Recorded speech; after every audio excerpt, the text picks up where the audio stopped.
I totally decided to build the voice of positivity after I was facing 75 to life. You see how this Ooh. goes? This is how the devil and the whisper will get you totally ensnared. So, what do your friends call you, Robert? Call me, Robert, 360 Wise, Robert, 360 what? 360 man, 360 wise. Yeah. So you live and work out of Miami. Live and work out of Miami. And you flew up, you do another business in town, or? Well, no, I flew up specifically for you. God bless you, man. Yes. Thank you for coming. Yes.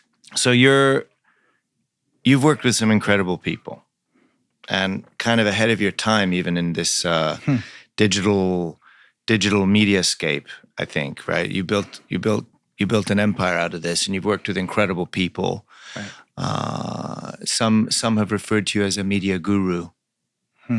Have you ever heard that? A lot of times. All right. A lot of times, yes. So what's it like? What are some stories? What comes to mind when you think of your body of work so far? What rises to the top as an experience that you want to share?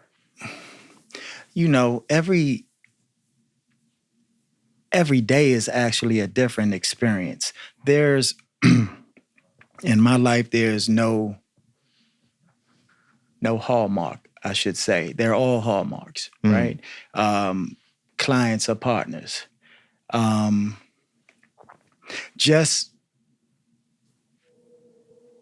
It's like a takeover, jumping into the matrix. Imagine, let me rewind it back. And when I say jumping into the matrix, I come from a space where I had no clue about Twitter.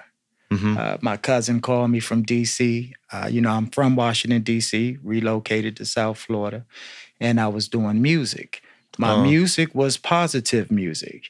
I've always been anti-dumbing down, meaning, with the pants sagging and woo-woo-woo, stuff that doesn't help the community. I've been against that from day one. And it took a second to realize that I have a lot of people cheering for me. Because of that? Because of that, but the negativity overwhelmed the positivity, so it was going nowhere.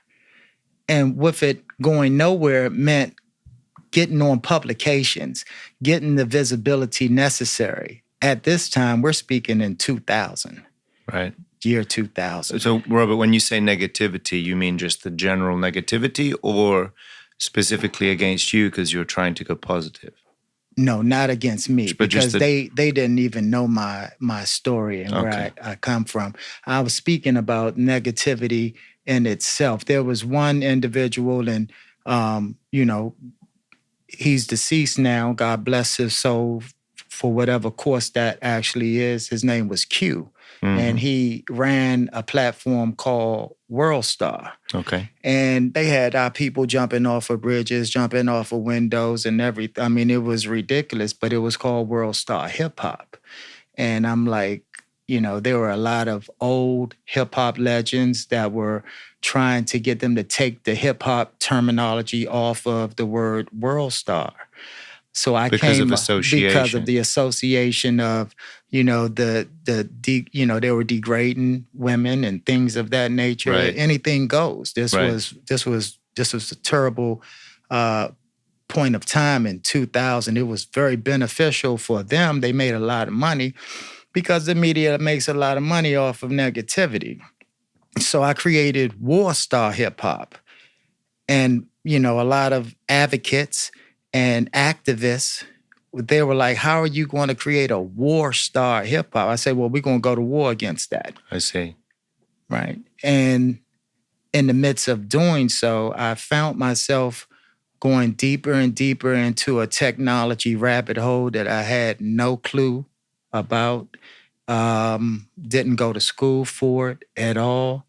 Then my cousin calls me and says, you got to get on Twitter because 50 Cent and Floyd Mayweather are going back and forth. You got to jump in and let them know that you on the platform. I didn't know what Twitter was. So fast forward, I got on the Twitter, started becoming active on Twitter. started engaging. I started to get a feel of what this social media, and it was awesome to me. Listen, and it's still awesome today if a person is on there for the right reasons. And what was awesome about social media at that point for myself was the ability to speak to people all over the globe. Right. You had access. Right? Oh my gosh, all over the globe. And okay, here's a hallmark. I could proudly say, no ifs, ands, or buts about it, that if anyone pulls up any of my data since I've been online, there's no negativity. It's positive. It's all positive. So why didn't they call you Robert Positive? Or Bobby Pos. Bobby Pos. No, I guess it. I don't know if everybody can say that. No. I mean, because it likes to pull you in. It likes to pull you in. It likes to pull it. It really does like to pull you in, and then as time has progressed, and we have had different platforms that have emerged. So you go from Twitter being the king of the mountain, then you had Facebook slide in. Those were two different platforms at the time. And then you had Mark start buying up Snapchat and then switching into Instagram and woo. And now the whole globe is interacting, right? And each channel says something and does something else. Different. Each one's hitting a different nerve, different platform. And but you know how to use that too. I know how to graciously, yes.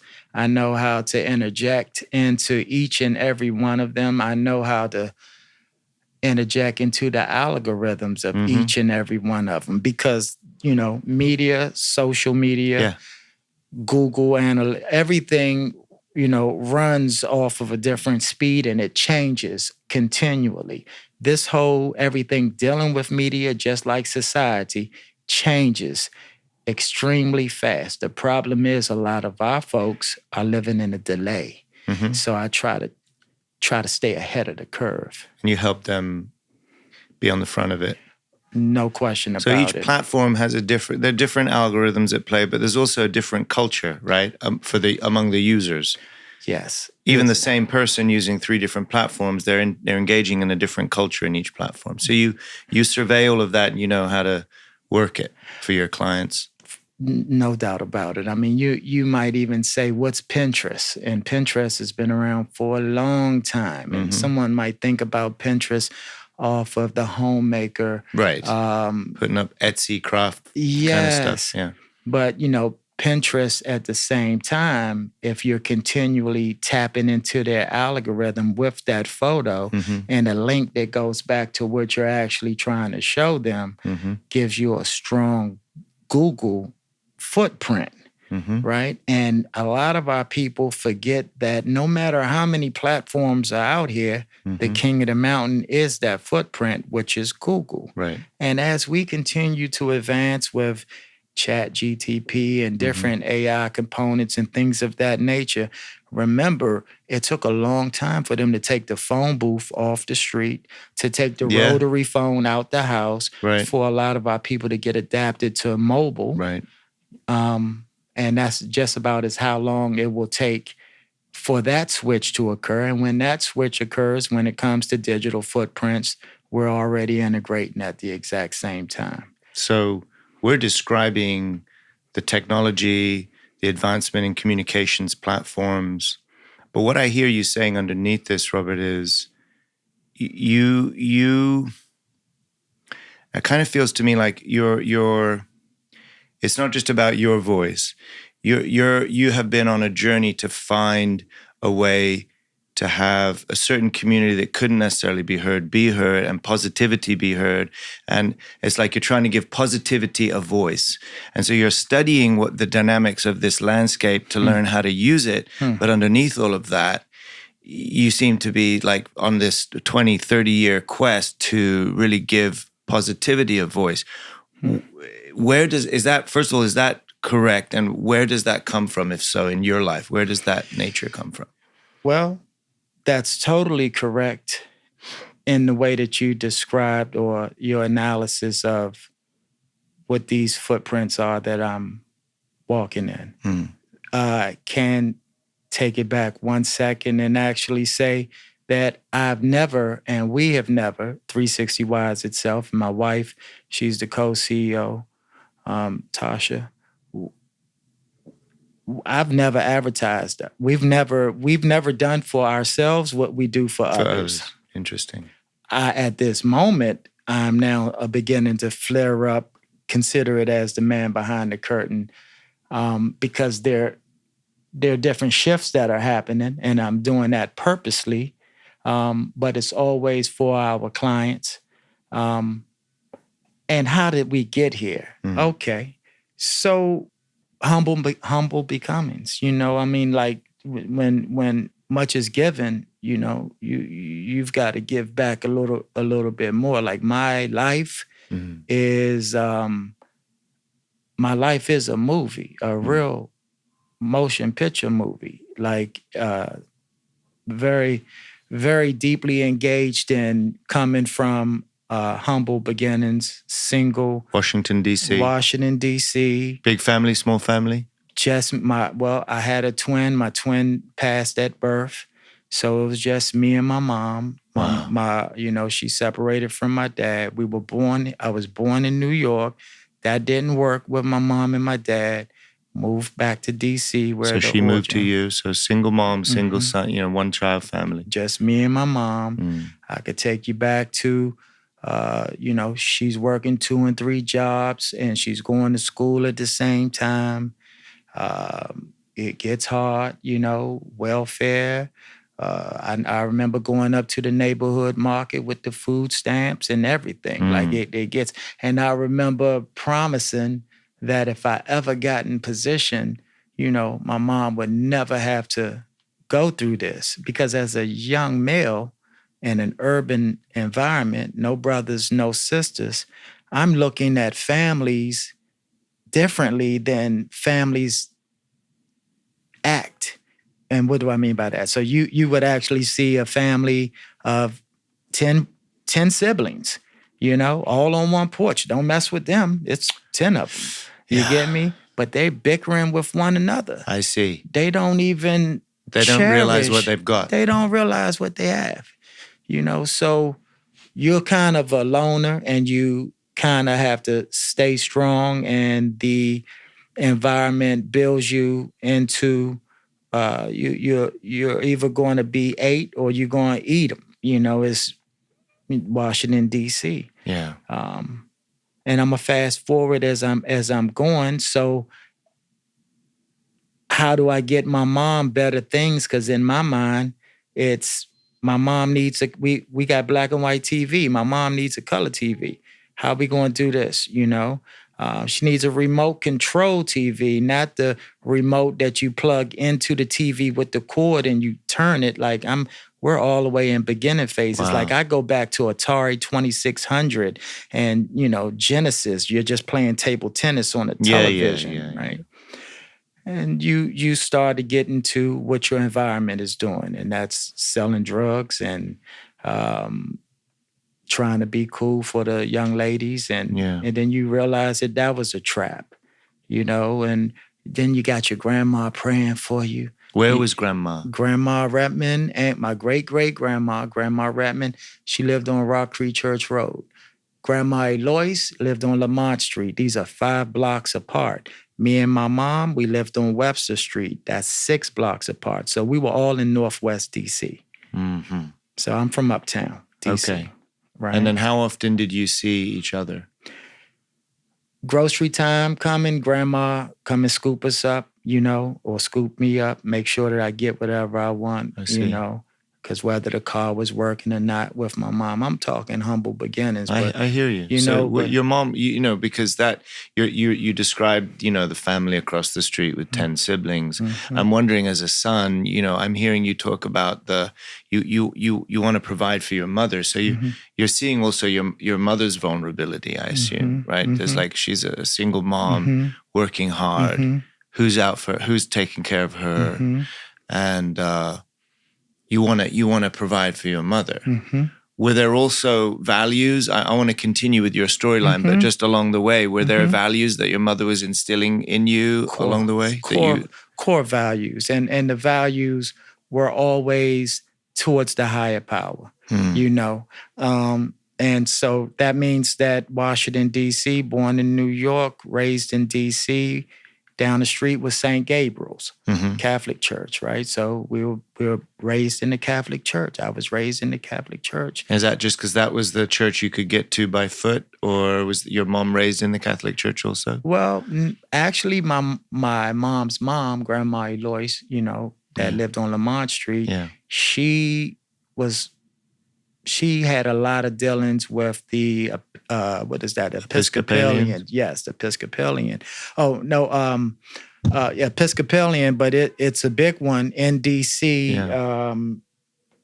Presbury, United Methodist Church. Okay, United Methodist Church, right? And then so my mom's dad, right? Because my grandma and were they still together? Was Granddad in the picture? They got my granddaddy Woodrow. They got separated. Grandma Eloise and Granddaddy Woodrow got separated. So Granddaddy Woodrow owned a church in Chicago, South Side. He had a big mansion on one corner, the church on the other corner. So he was a landlord, or he was a preacher? He was a preacher. Owned the house and the church right there. And I remember, because I would go there in the summertime, and, you know, so religion and God has always been instilled, has always been there. And different levels of that. So we'll go from my mom had some questions for the preacher, and the preacher couldn't answer them. Okay. And then my mom goes to Islam, right? Wow. You know, so my mom's going to Islam. She's walking around. Everybody's looking at my mom, and then is that unique? Oh, it was totally on the block. It was totally unique on the block. So wait, now you're standing out even more. Even more. Even more. Even more. And you felt the negativity? The negativity was you realize that it was negativity when you come out from it. Right. Okay. Speaking, you know, I'm living in because to survive. Even you got to be a part of whatever's going on just to survive. That's correct. You're already standing out enough as it is. That's correct. So the fellas come to my house. My mom is giving you couscous and eggplants, and you know they didn't even understand that then.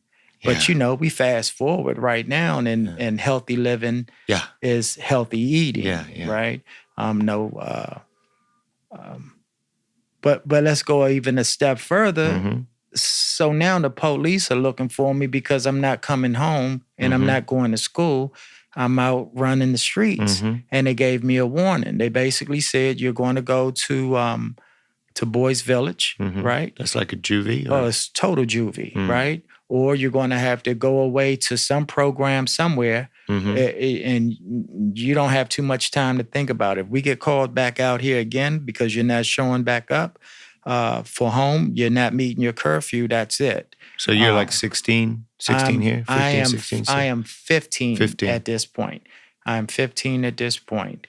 And at 16, I chose, okay, no, I'm not going to go to Boys Village. Just send me to Teen Challenge. Whatever this is, take me to Teen Challenge.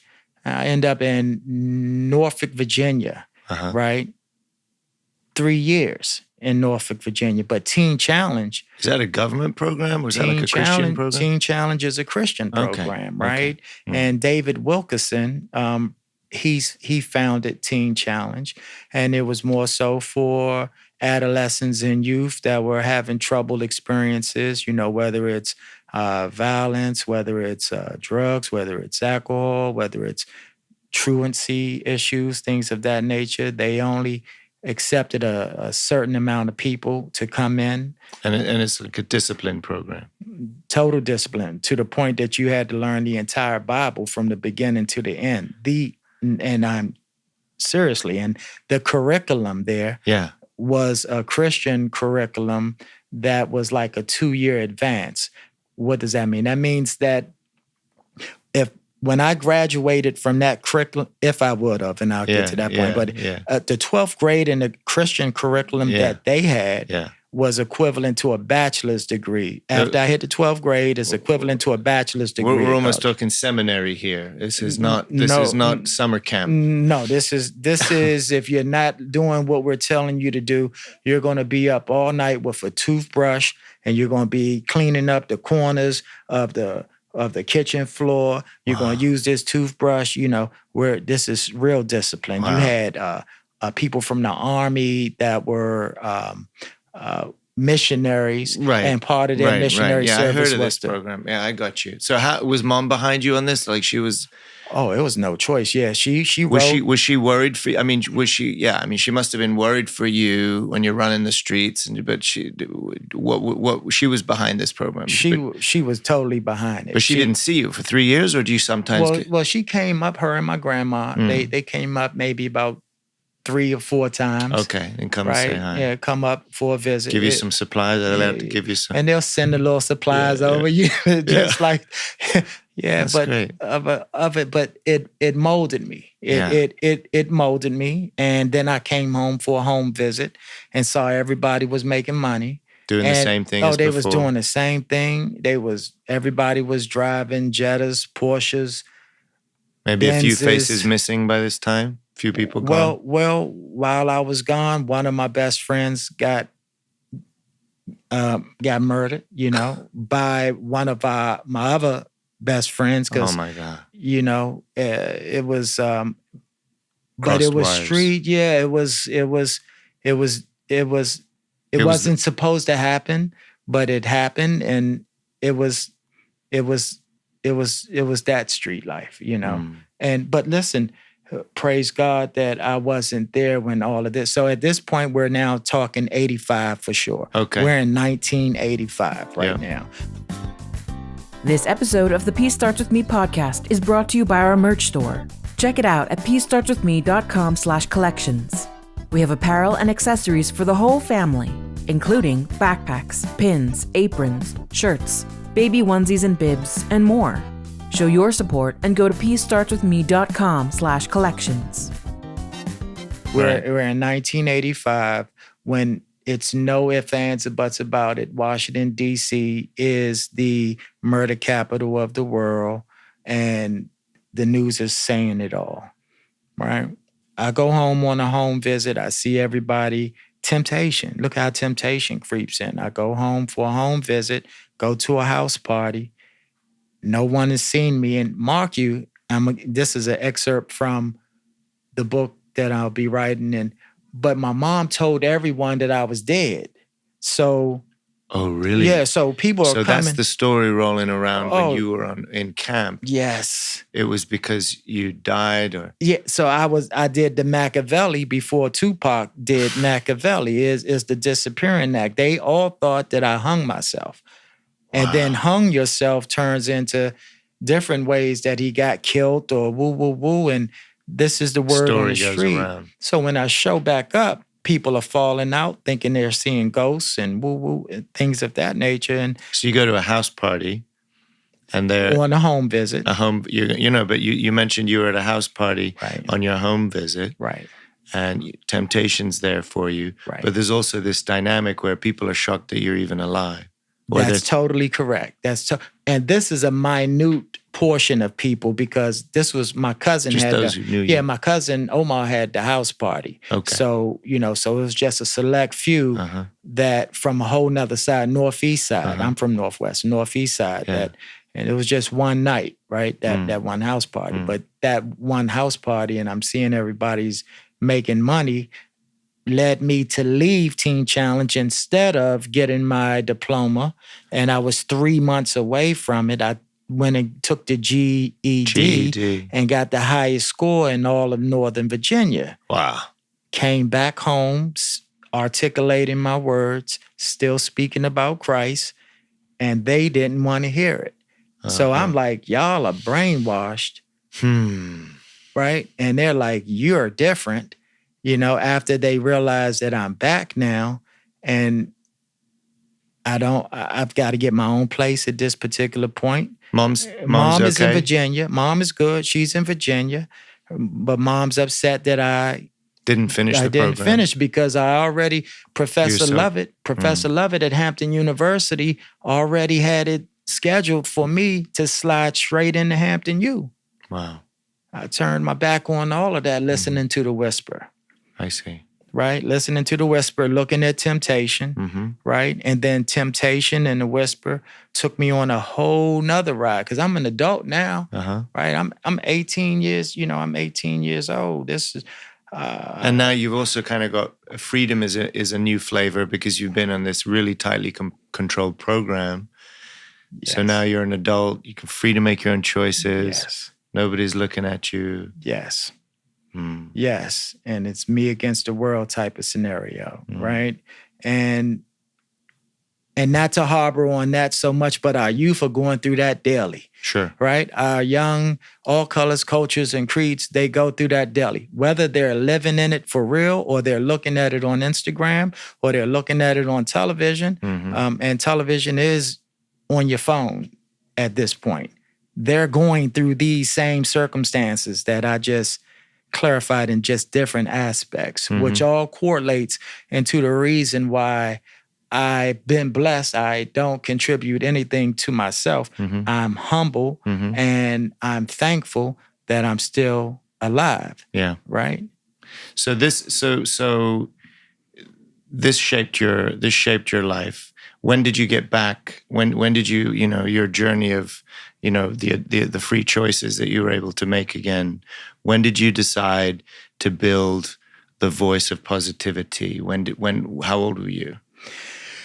I totally decided to build the voice of positivity after I was facing 75 to life. You see how this goes? This is how the devil and the whisper will get you totally ensnared.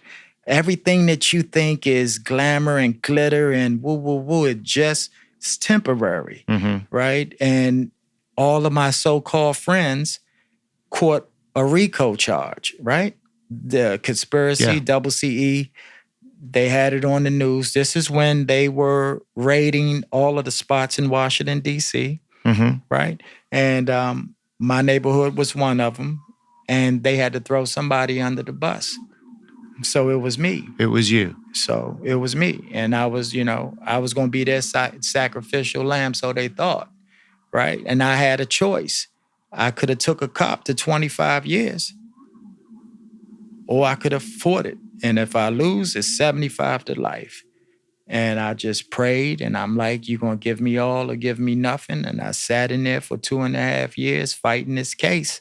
First trial was a mistrial, 9-3 to government's favor. The second trial, all 12 not guilty. And I promised the Creator, you let me out of here, I am never going to look back. All right. That's your moment of reckoning. Right you there. See? Yeah. And it's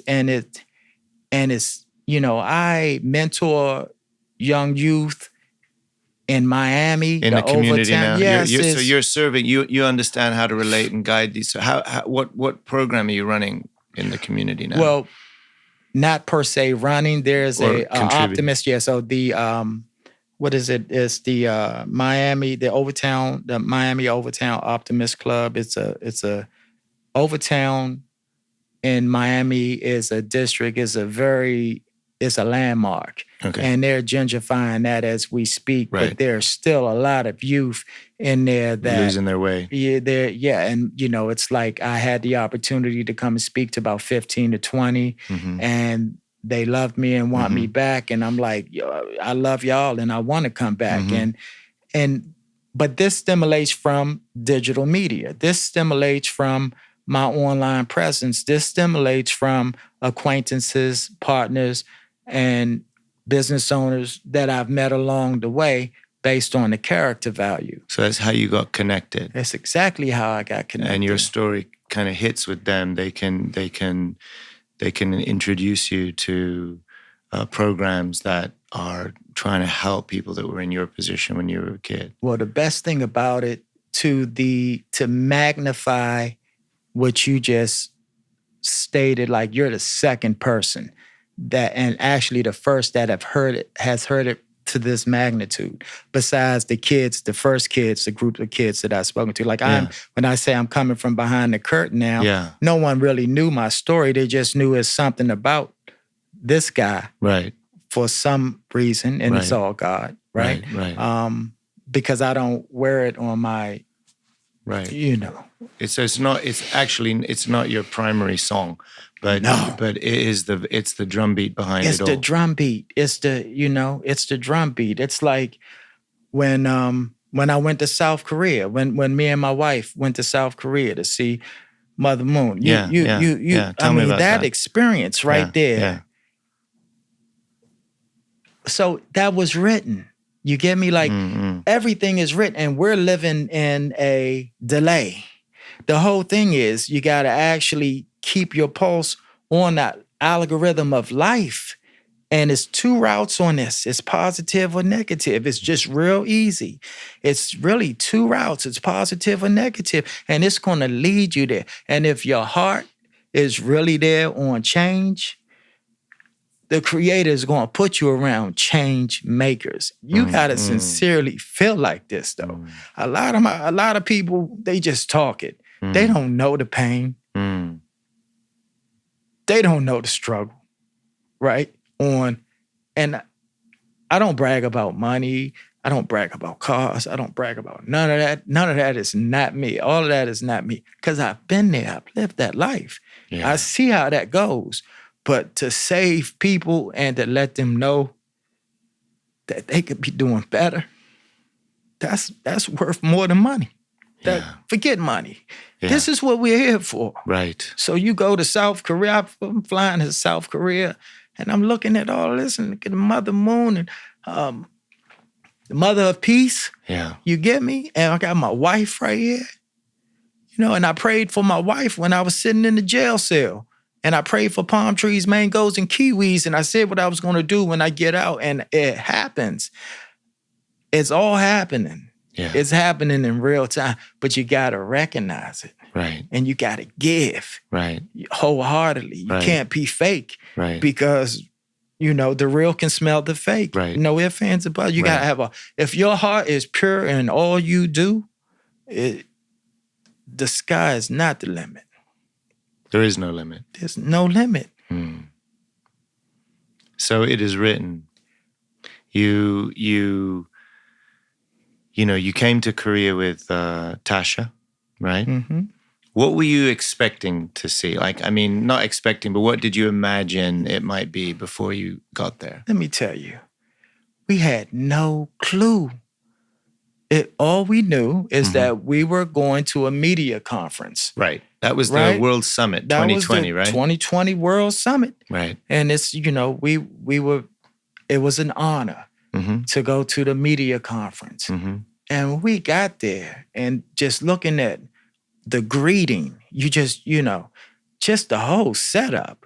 This is beyond red carpet. This is beyond, this is like never before. You got thousands of children and adults, youth and just happy and pure and happy to see you, and you're walking in between all of, it's then you have all the delegates, and you have someone from every country sitting at this table, that table, that table. Okay, you and Tasha, y'all gonna sit right there. You got your earplugs in so that, you don't... You understand what's going on. Hey, listen, I said to myself, I'm like, hold on, this looks like we're on the... a UN meeting or something? Or something, right? Yeah. Oh, gosh. And then the delivery, the conversation, like Mr. Farrell has said. He said, what's local is global. Everything is right here. Right. It's talking, and when he said that, I'm like, holy smokes, he pinned it. But that wasn't it. When we went to the show, it was the marriage ceremony. Right, the blessing ceremony. The blessing ceremony. What was your experience there? Oh, we get into the bus. And it's cold, and we're riding through the mountains, and we get to this Yeah, because it's like February, right? This is in February, right? We get to this part of it, and all of this is the mother of peace. This is that's her hamburger spot. That's hers right there, right? Listen, that's the gymnasium over there. This right here is beyond the amphitheater. This is the super center, and this is where we're going into. Yeah. Right? And then hundreds of thousands of people and just the peace that you felt inside of that arena. Life-changing. And just to see the mother of peace speaking graciously, it was God right there. It's but it goes back. If you're not tapped in, you can't recognize. And see, a lot of our people, they're tapped into what they're programmed. Right. Right? And that's religion, not spirituality. That's not personal. We've got to all tap into a personal relationship with the creator of everything. Right. And then you'll be able to realize. You can feel it. You can discern it. Oh, Moses, Abraham, Jesus, they all, nothing's dead. It's all alive. It's speaking to you in real time. You just got to open your eyes. Wow. Yeah, I heard a lot of feedback from people that experienced that for the first time. And whether we're talking friends in media or faith leaders, civic leaders, heads of state. I think at that event we had the former Secretary General of the UN, Ban Ki-moon was there. But, you got people on all sides of the spectrum, right? All sides of the aisle. But they all commented on the same thing. It's like, where else are we experiencing like all of these types of people coming together, not just to talk about peace, but like you just described, those who could discern it felt like we were already experiencing it. That's correct. Walking in it. Yeah. So why then the negativity or the misunderstanding or the, why are change makers, why are peacemakers such a threat? I believe that was a heck of a question. I love that question. I'm going to slit it right in the middle. You got one side, and let's speak like of the mother of peace, that doesn't need anything from anyone. She's speaking. Right. What she's been designated to speak. What? Yep. Period. Right. She's not solicited. She doesn't need anything from it. But the other side, they're scrapping for the monetary. It's a. You get me? Yeah. So if you have this guy over here and these congregations over here, and they're racing to get some of them from their congregation to here and they're in the human side of this thing. I got here. you. Yeah. So someone on this side, like Jesus ain't asking for nothing. Jesus, with or without you, this is it. This is it. This isn't a transactional like thing. No, we're speaking, she was speaking and is speaking life. Right. Like, again, if, many are picked, but few are chosen. Oh, you go, Matthew 19:16, oh good master. And Isa say, or Jesus say, why thou call thee good? Nothing is good but the Father above. If thou desire to make it to the kingdom of heaven, follow our commandments, right? So first of all, how many of our people that are out here walking this life, and they're intimidated by the mother of peace? Because it's a threat on their way of life. Oh, no ifs, ands, or buts about it. But what if they just, got to the point of experiencing what you're experiencing? It's life changing, but I really think that they need to. It's a media push. It's the devil is what we call it. Is everywhere. So is God. It's a fight. It's going to be a fight. We got to push harder on opening up the minds and the hearts and the souls of the masses, right? We've got to push harder you don't see the media. The media right now is talking P. Diddy, P. Diddy. Mm-hmm. They not talking about Putin just told all of y'all that we're going to worship Black Jesus. Right. How about that? Right. At the exact same time, right? Yeah. Well, how about and it's artifacts, and you can see it now. Yeah. Well, what I'm speaking to you guys about is someone that's living right now. Right. Thank you. Mother of Peace. She's right now. It's tangible. And that correlates into what I'm actually saying in my story. Mm-hmm. And I'm blessed and I'm humble and I'm thankful and I am tangible. And Mm-hmm. I have a testimony, right, that can Mm-hmm. change your life, Right. right? If you only take it as it's real, I'm here. Right. It will change the same way that I derive knowledge from all the way in South Korea. Yeah. Mother Yeah. of Peace.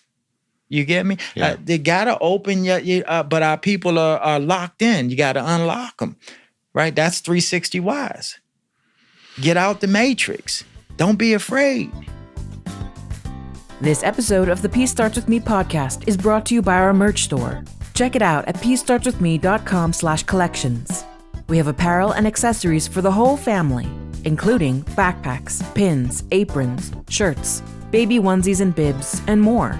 Show your support and go to peacestartswithme.com/collections. So what project are you working on now that you're most excited about in that vein?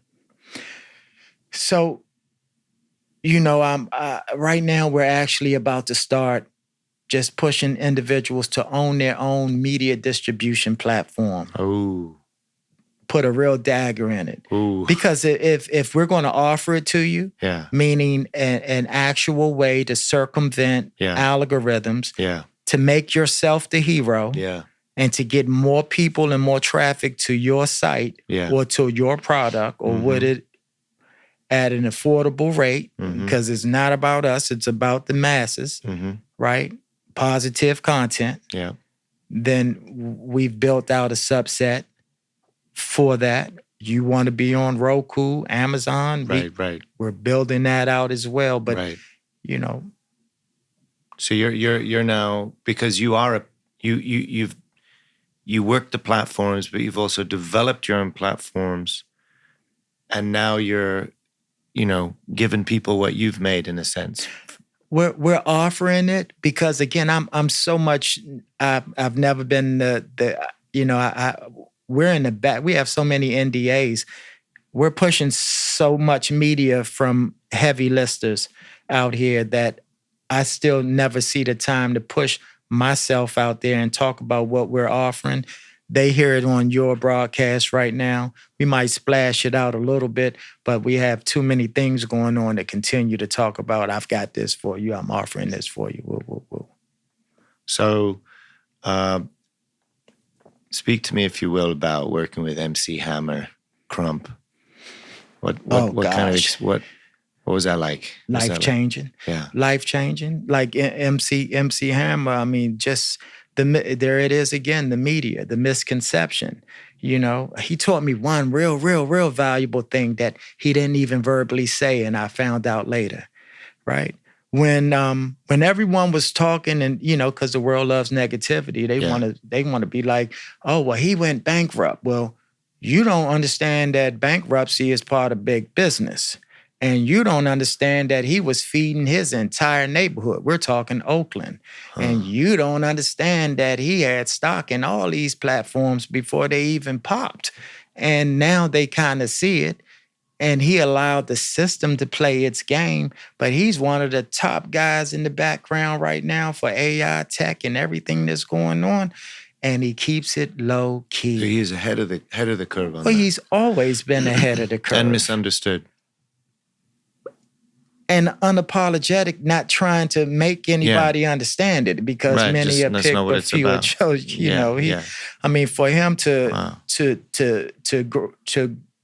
pull me in, and to the point that he helped mold me into, and this is while we're on Twitter and everything, mold me into what media is, what to do, what not to do, to the point to inviting us, me and my wife, flew us in, go to the movies, have a surprise birthday party at his ranch. I mean, it's real family. It's nothing like that. It's no business relationship. This is family. How did you first meet?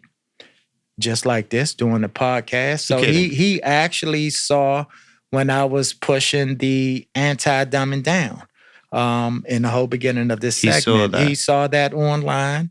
I reached out in regards to doing an interview with him. He said yes, and it was history from that point on. And, you know, kind of the same thing with attorney Ben Crump. You know, he introduced from Silky Slim. Silky Slim is an advocate for social justice. He has a tremendous story. He comes from humble beginnings and you know, criminal and crime and justice and things of that nature. He introduced me to attorney Ben Crump. And, So MC Hammer introduced you to Benjamin Crump? No, Silky Slim. So I Silky went, Slim. yeah, just I skipped from MC Hammer I now, got and you. I'm over here on Ben Crump. Yeah. And again, I've been in the district attorney's office with a camera right there while he's doing a press conference. I got ABC, NBC, CBS, Associated Press right there, and I'm right here. I mean, it's like you would never think, is this really happening? Yes, it's really happening, but it goes back again. Where's your trust? Because these real players, Yeah. they've got to trust you. Yeah. Right? Again, they could smell what's real and what's fake from a mile away, and they got a whole team behind them at the exact same time. You know, because It's not just the quality of your work, but your character, your background, your legacy. that's everything. Yeah. And with that, you don't need a lot. You just need a couple of those, or you just need whatever God is going to give you, Sure. and you work it from there. That's a really big message. That's a big message. I think a lot of people can apply that. What about, so what would you say you learned from working with Benjamin Crump? No sleep. I still can't fathom how How he you does can it. work with no sleep? Oh man, I work with no sleep. I don't know what he does. I don't understand how he has to be everywhere All at the the time. exact same time, all the time. His entire life is dedicated to social justice. His entire life is dedicated to the the iniquities of society, and it's not just the black and brown. It's all colors, cultures, and creed. If it comes to his desk, if someone was wronged, he's going. I mean, it doesn't matter if it's Johnson and Johnson or if it's Universal Records, right? It doesn't matter if if you're wrong, you're wrong. If someone was wrong, he's trying to right the wrongs of make sure that they're compensated. You get me? He Not cares. just he totally Isn't that cares. what helps him like stay awake and That be is everywhere the at the same only, time? and that is the core ingredient to success. MC Hammer, attorney Ben Crump, There- yourself. It's not the money or success or the fame that's That's a motivating you. It's the byproduct. purpose. It's the purpose. It's the purpose. Everything else is a byproduct. Mm-hmm. Everything else is a byproduct. Mm-hmm. And by making that your engine, then it's much harder to buy you out. Much harder to sway you from your principle because that's not what you're in it for. No. It gets back to that thing you're saying here. That's correct. You're in it or you're in the, Yeah. you're at the tables or you're Yeah. you're speaking it. You're doing it. That's correct. You're on point. That's I think correct. it's the same thing you mentioned about, Mother Moon, Father Moon. All we ever hear the same about them. They never sleep, never sleep. And you're thinking about making an impact on humanity. It's hard to put your head on the pillow for several hours, but it's the same thing that you're tapping into, that purpose. And I think you're able to speak a little bit today about your background. But I'm imagining I'm going back to the story you're telling me, and then but you also introduced Tasha to us. You mentioned Tasha, your wife, and then you got kids, right? How many kids 8. you got? We have 8 8 kids? with my wife. That's correct.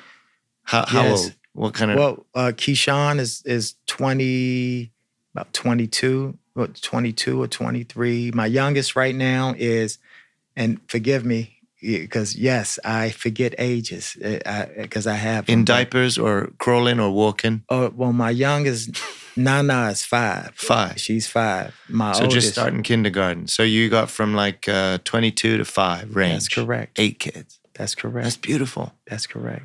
Oh man. That's correct. Homeschooling Oh, yeah? my young ones. Yes. I put my I put 2 of my kids through Dunkley High School. Okay. That's my name, Damien. Okay. Dunkley High School for like a year and a half because of COVID. We were also moving. We were moving from the East Coast to the West Coast and then to Asia because my Right. job shifted to Asia, as you Right. know. Right. And I wasn't leaving my family behind. You know, a lot of Right. people find ways to do that, but Yumiko did not want to just send me off on some mission and she's back. So we tried to figure out how could we do this together. It's a lot harder, Right. and probably much harder on the kids in many respects. But we stayed as a unit, and so by the time we left the East Coast, the school year was like, okay, I gotta get them into like a year of homeschool before I can settle them in Bangkok. We ended up moving to Bangkok, Thailand. But my kids always tease me about Dunkley High School because like I set it up for them, but that's not easy. Like I spent some time looking at it, but it's not easy to homeschool your kids. But I heard that during the COVID season, homeschooling went up like 15% because not for the reasons I was stating, but for the first time, parents were listening to what the teachers are teaching their kids on their laptops on the kitchen table, right? And so homeschooling went up, I think, because of that. But did you put all of your kids through homeschool, their whole? Well, it was the same scenario. Once COVID hit, it's like we're definitely not sending our children to school. We're just going to homeschool. And then it's like, you know what? We're going to keep them right here and homeschool them maintain just like this. That's correct. We have a little bit more, as you stated, hear what the teachers are talking about. The morals and the principles are we could keep a glove on it opposed to, a lot of times you send but this is society, but you send your child to school and, your child might, listen, children are going to, however a person raised their children, it's how they raise their children. Just knowing how other people raise their children might affect your child. So it's different correlations on that thought process if they're homeschooled. And then you're still taking them out into society, but you have a stronger glove on what they're looking at, whom they're indulging with, who they're speaking with. I believe it'll be a stronger prospect of success moving forward, opposed to if they're out and about and their whole crew is doing everything else besides what your initial child was taught in the house. It's kind of pump the brakes on it. Ultimately, what's going to happen is going to happen because what's written is written. They're all little vessels, little mini yous, little mini me's, but the creator of the heavens and earth has a plan for them as well. That's but correct. we can do a lot. We have a whole lot of, influence on those years. What about family is important to you? How does your family protect you, guide you, stimulate you? What role does it play in your life and your work? It's my drive. It's to be a change maker and to desire to be a change maker starts in the home. Mm-hmm. And for my children to understand why I am so grateful to have met my wife and why they are here is because I met my wife through prayer, through humble circumstances. It is it's a definitely task to not abort from. So it's one of the things I find for me, family is like no matter how, we're talking earlier about purpose and impact, and that drives me. But I often find, like, when I think about my family, like that's what's going to be in some sense with me forever. Like there's jobs and there's projects and there's changes that we got to make in the world and we're motivated to do so. But in some sense, all of that work is sort of temporary in some sense. It's like a stepping stone to some other change. But those family relationships, those connections, I feel like that's eternal, you know. And like so I often experience that in my life when anything's challenging me or whatever. It's like, hey, you know, I got my wife, I've got my kids, I've got my family.